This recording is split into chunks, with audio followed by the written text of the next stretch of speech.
What up, y'all? I'm back with another review, and I'm here to review the second studio album from Bakar entitled Halo.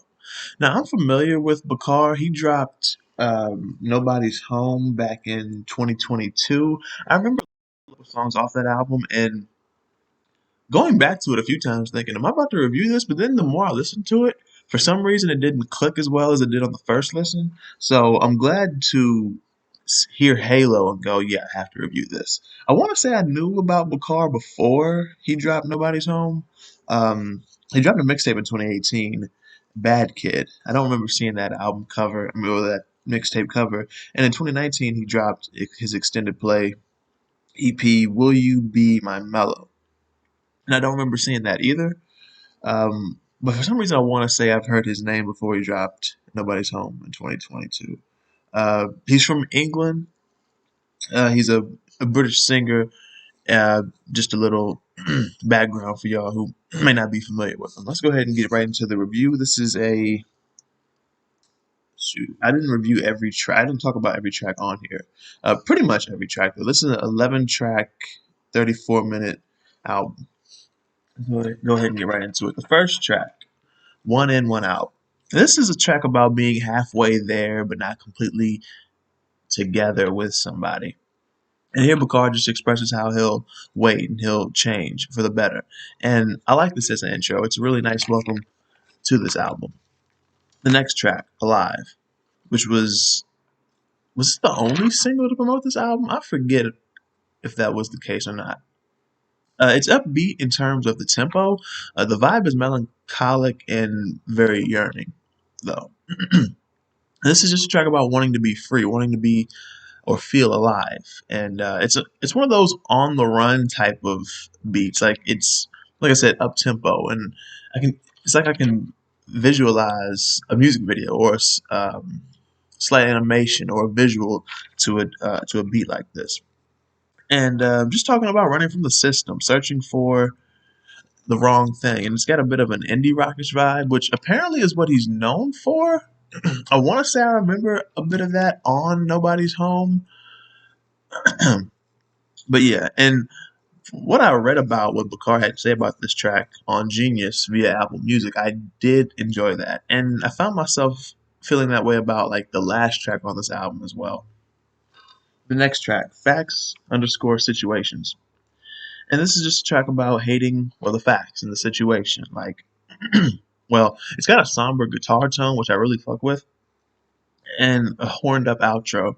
And it's just about hating the situation of losing patience or having patience be lost with you, um, seeing his crush change and turn to pills and things like that. Again, very somber, but for some reason I like that type of stuff. And the next track, All Night.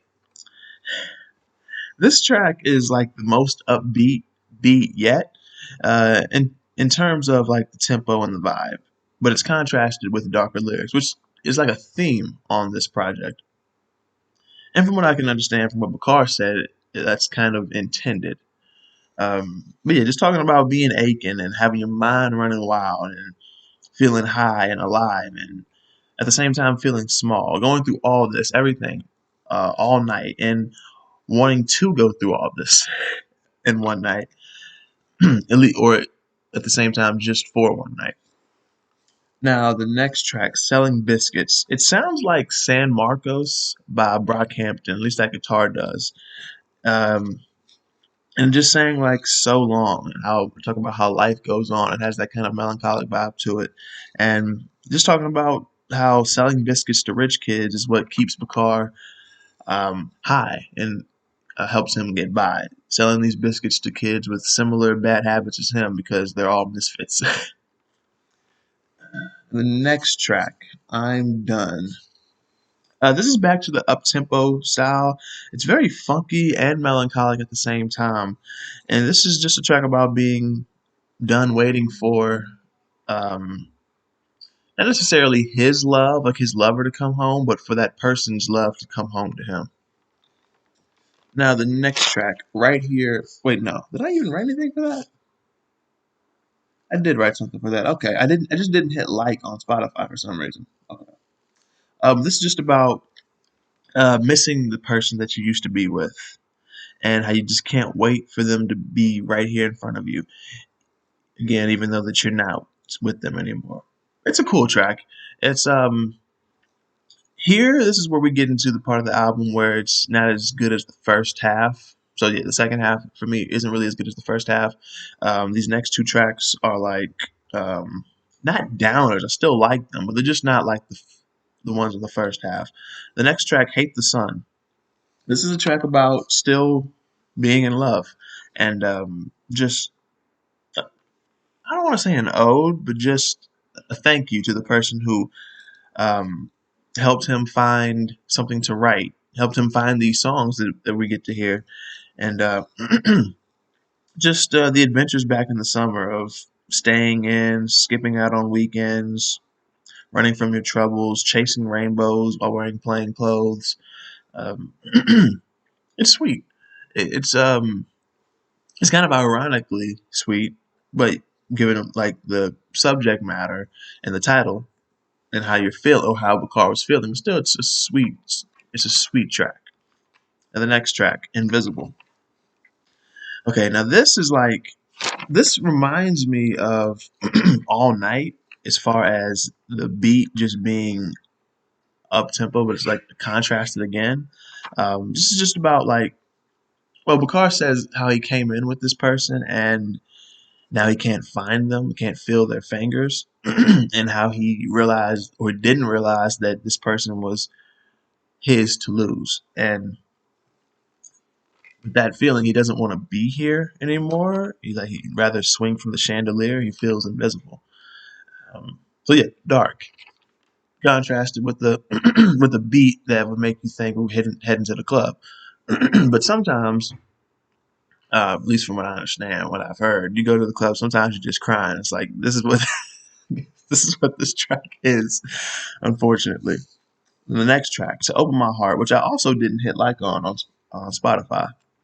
But this just sounds like overcoming yourself by accepting yourself and opening yourself up and opening your heart. It's a pickup track, personally. It's a comeback track from the last three that I liked, again, but just not like this or like the tracks on the first half. And the last track that I'm talking about, "Hell and Back" remix featuring Summer Walker. Again, this is like the last track. Well, this is what I was referencing on the track "Alive," about how what Bakar had to say about it. I really enjoyed what he had to say about it. Um, but yeah, he was not gonna put this track on the album unless it was remixed, and he said that Summer Walker was just the perfect person for it. But this track is an ode to them, that person, and just talking about how where he was when he met that person to where he is now with that person. They've been through hell and back together. And it's a duet because Summer comes in and she's like, "Yeah, I remember where you were when I met you or when we met, and look where we are now." So yeah, a nice duet, a perfect outro if you ask me. And again, I like what I read about this on Genius, what Bakar had to say about it. And this, well, that's the end of the review. And if you've heard this album, definitely let me know what you think about it in the comment section below and what you think about my review on it. And if you haven't heard this album, I definitely recommend that you check it out. Be sure to hit the like button if you like this review, share the review, subscribe to the channel if you're new and like the content that you see. Check the description, links down there that are essential to getting to know me or connecting with me further outside of YouTube. They're down there as well. And that's pretty much it. Thank y'all for watching, and I will see y'all next time. Another review is coming up right after this. I'm about to record it, so I'll see y'all then. Thank you for watching. Be safe.